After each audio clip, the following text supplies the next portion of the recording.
In Matthew chapter 23 and verse 12, Jesus said, "Those who exalt themselves will be humbled." When we try and make ourselves look good, when we try and make ourselves look important, Jesus says that we will be humbled. Does anybody here know what it feels like to be humbled? I do. It's not a pleasant experience. I can remember as a kid sitting in class and the teacher would ask a question. And I go, "I know this one. This is easy." And then I'd get it wrong. And people would laugh.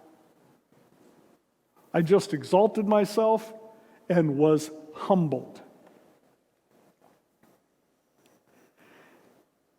A few verses later, the Message says it this way. Jesus is talking to the Pharisees, by the way, who were the most spiritually on the ball people in his culture.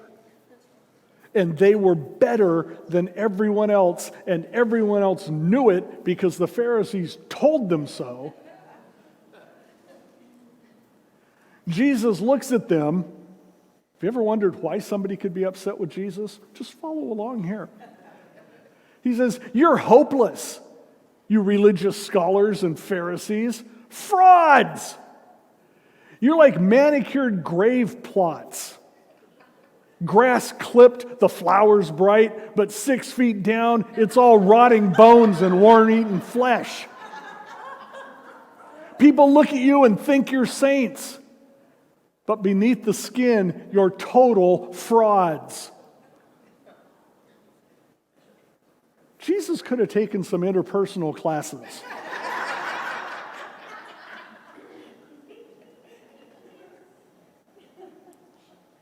That is not out of how to win friends and influence people.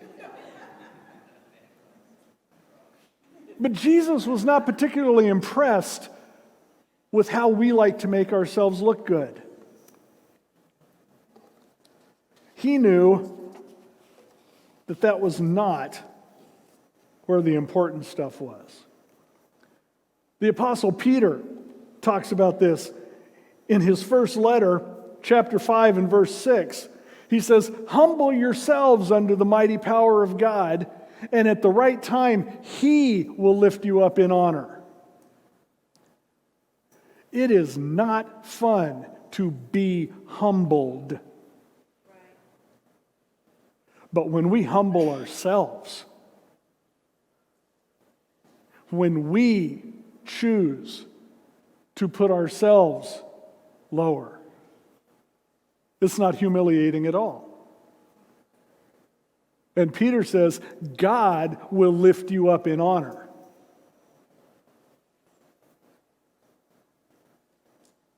My guess is that at some point in time, every one of you has been complimented by somebody whose opinion matters. And man, it feels good to not be the one who's going, "Hey everybody, look at me! Look at me, look at me, look at me!" But instead to have somebody say, "Look at them." Can you imagine what it would feel like when God says, "Look at my kid.